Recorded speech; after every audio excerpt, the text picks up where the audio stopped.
Hello bro ma'am, come to Nrige. Ngasigi may hobby pa o masung poltay pangandalo mo po welcome ni. Ay na hoji adum inquiry masama to bukan da sigi chasma se yam na minimum se na pam na dre chak na bi awre thuwa gi khai gi grahira bi awre chasma si da. Chasma se na kari chi ram no khang de ko. Sigi chasma se mohoi na sigi kimat tu khang adi hairo danim ni mage sampoti tangkhai mi yol kini hainre bi mi ma khaido. Sigi chasma se ma bai to wei da mak ta ne. Mai sampoti मागी मपा मपुन थमलम लौ सिंगदो लोनी योल की भाई chance ले करे दि real चात्रे त्राजे याम करमनी लौक्या रमे इजारा लौब फंगयाब इजार लौब फंगयाब लौक्या रमने इजार है दे कोई की बंदोक लौब दो फंगयाब सिगी चश्मा सिमना 700 अडे क्या नो जिक इंडिया कम से कम 20-25 ने 20-25 ने लौक्या रमा कोई इजार लौब फंगयाब अदु चश्मा सिगी मरम द ngang फजना हाइरि सिने मयामदा अतो बंगांगिंग बंगांगो अदरेदी यारो एकोई की जात से कमिना ने हदु याय सेंगना दो करेगा दि कलक प कंजाव बा अदरेदी मितुंग दो वा ngang बसी यामना तौरे नि एंगिमनि मियोय खर अपुल बनते को कमिना हदु बा सेंग बा कमिना ने हाइद बि यादरे मियोय दा सोशल मीडिया दा थोक लेगा अदु तौरगा ता तौरगा ना नखोय ngमदि थो उदोना नापित्सा नखोय दि ngमदे वीडियो मो कैमरा मो अंग द्रो वाम दि ngang ngम लो एदुगा मितुंग दा ओजा गुरु सादना नमाय दो खरी काय बखंगने न खोइब पाव हौरगे इंपोर्टेंट होइबु पावने पिलाडे ने युंग्रमनि मयाम खंगी दुनि मैतै अमसुंग मैतै पांगल हाइना अतै फुरुप अम्बाव हापत्रमनि ने जाव हाइना अतै मखैदु न खोइना हापनिंग ने हापलो आइदि हापलो असिगी मरम से याम कन वीडियो सि मथंग मथंग अइने थेंगनै वीडियो सि नप्पोबुदि नप्परोय गे नपनिंगद्रे असले खरम नारी मैते नुपी मांगल बादुगी कैनोम कयामम लई अदु लई अता लई ने मदु कन पुके तापन थमे ब्रो पुलिस लेइत्र ब्रो गवर्नमेंट लेइत्र ब्रो आइना अर्से ताओ नवंदनी ताबियो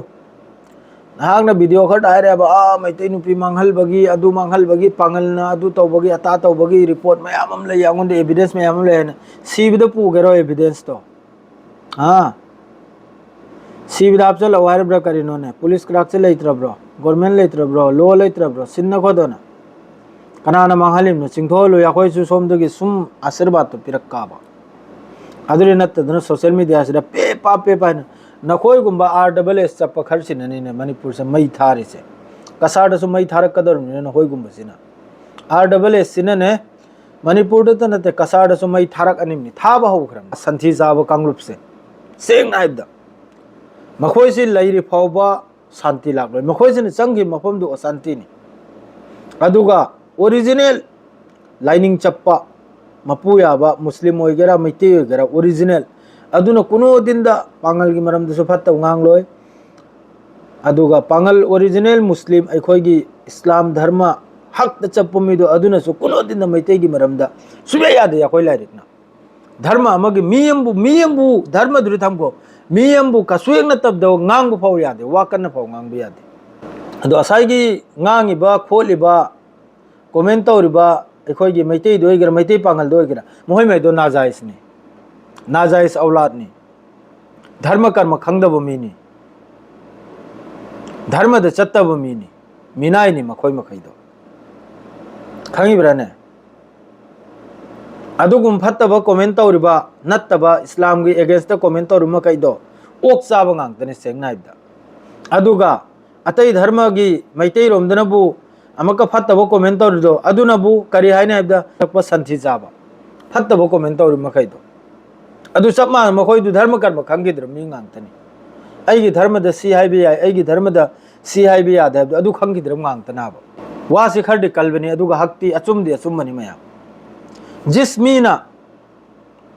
जिस मुसलमान न 5 वक्त नमाज सोलिबा कुरान अमसुंग हदीस खंगिबा अदुई मीदुना कुनो दिन द फत्तबा कमेंट तौरोय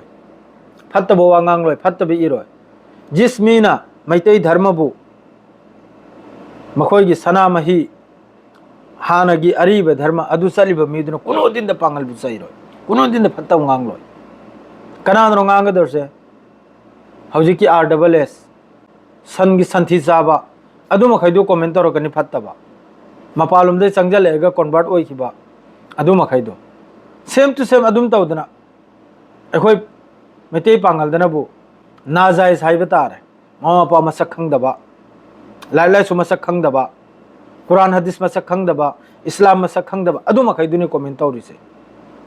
फत्ता लाक्तब अइने येंगी मयाम अमा येंगी थेंगनरे फत्ता फत्ता कमेंट से याम कन तौनरी अखोय मिति पांगल दसु याम साथिन तौरी कलबगी वा नते सी मिसंग संगबगी वा नते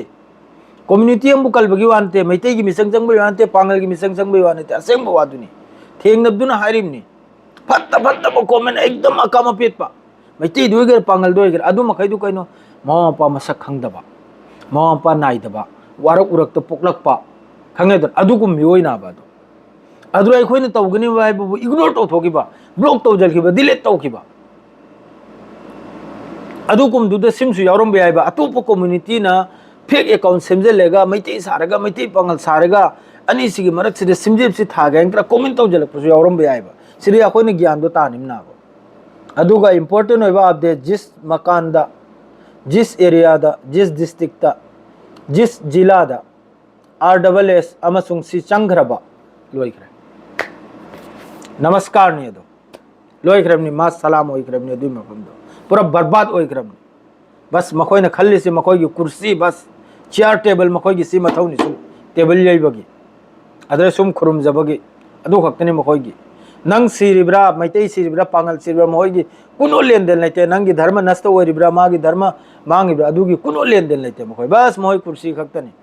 बस सरकार चलाइबा अदुना अदुगुम्बा ग्रुप अदुगुम्बा कइनोमदुदगी हिंगनबा सि तौगनिमनि अइगी वाखलदनि सि हारिसे अदुगा सिगी वाफम से